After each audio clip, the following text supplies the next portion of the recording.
It's just too dark. It's theme of violence against violence. Yes, because like the later ones would have probably, I mean the classic ones would have ended it with something a bit stronger. Like the ending in this is really weak. It's really weak. Like Nelson's tied up and he's like, "I'm never gonna," he's like, "I'll beat you to death."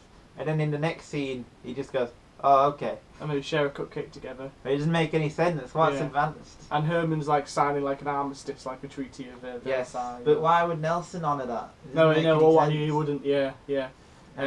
That's an error. Homer is awfully defined. Yeah. I mean, in these early seasons, Homer is kind of like a hard man, kind of like tough, like like he tells his son just to beat Nelson up and fight dirty and he's really odd, but obviously that changes.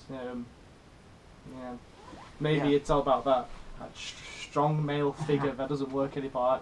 Ineffectual males again. Again, it repeats that. Well, they're all very male-centric, definitely. the ones that we've seen. They've all been about really male issues, haven't they? Yeah.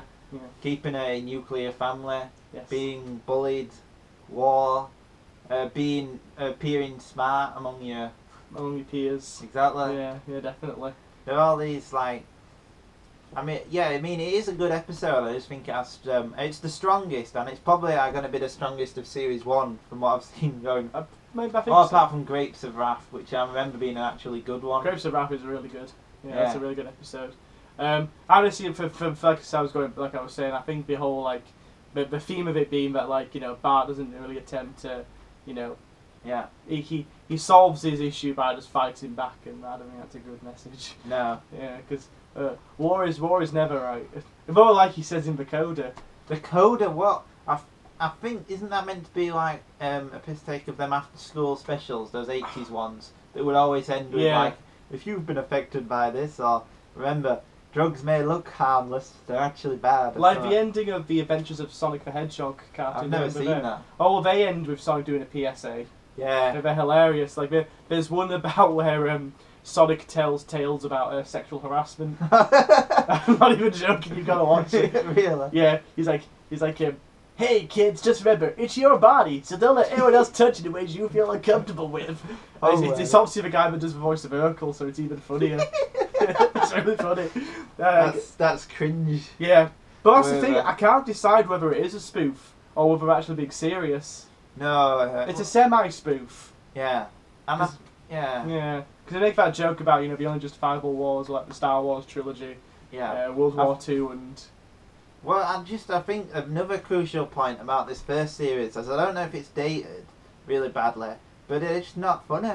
No, it's not. No. I think I'd laughed I didn't laugh out loud, but I tittered about 5 times. Recurring nightmare sequences as well in these. Yeah, they're still weird. I mean, the nightmare sequences are just dreadful. Yeah. Like the one I was saying before with the funeral. Yeah. Like. I assume that the joke is meant to be that it's so over the top, but then it just goes on and on for about 2 minutes of plot time. It's too much, really. It's too much, but then it means they have to condense the ending, which doesn't really make any sense.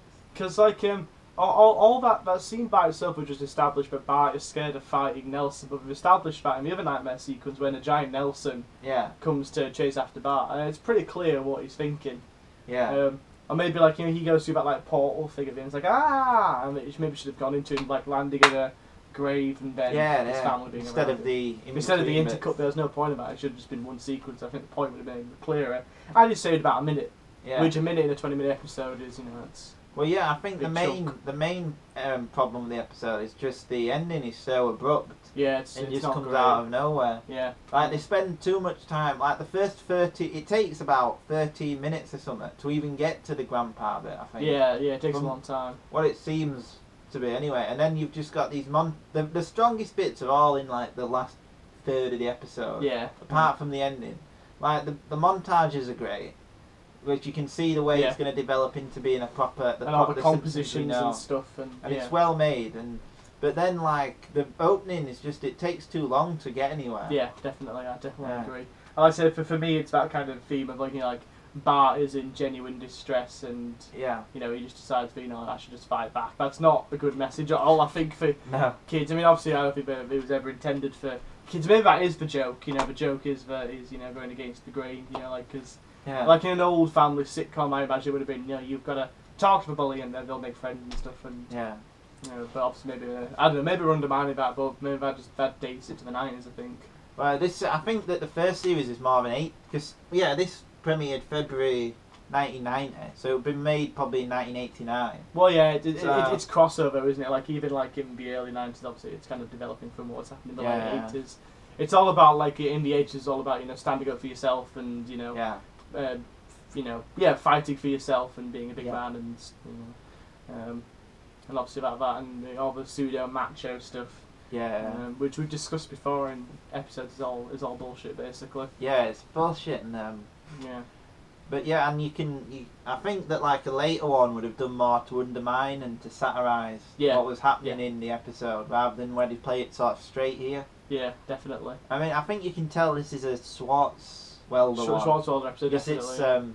But it really shows the way that the writers develop. Because TV is like a writer's medium. So it seems more than like a film, which would be a director's one. Yeah. But you can see like how fluid it becoming. Like series 4 or something, you'd have had this as being an A plot, and then it'd be a B plot, and then it'd have been short, like 20 minutes, but it just have flown by. It'd have flown, but yeah. And there'd have been more substance to what was actually happening. So it shows you just how the writing would develop.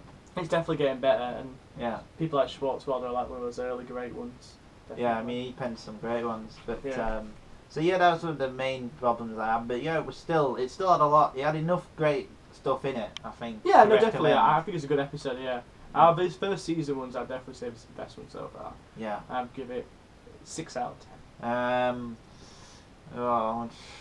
10. 6 seems fair, but I give it a 5. I don't know. Well, I do think that it had a lot of problems, but I did like a lot of it as well. This is hard to. I think 6 is good. I think 6. 5 is average, and it wasn't average. It was better. It had things to recommend about stuff. Yeah, exactly. Things happened. Yeah. So that was. Yeah, that was Bart the General. Bart the General. Pretty good. Pretty good. And then stay tuned for Moaning Lisa. I hear that's a good one. With the most popular Simpsons character bleeding Gills Murphy. Yes. Yeah. So that's what you've got to look forward to. More depression, jazz music. Yes. And blues. I always associate the Simpsons with jazz. I do as well, yeah. More acid jazz as well. Yeah. More so like Miles Davis. Bitches Brew. Bitches Brew, yeah, definitely. Yeah. Well, that's probably my favourite Miles album. Oh. But we'll discuss the classic jazz in the next episode. We'll discuss Miles Davis and others in the next episode. Especially Herbie Hancock. Yeah. Quick, if you stop it now, we can fade out talking about jazz. Well, yeah, so we'll just keep it going like this. Jack McLaughlin and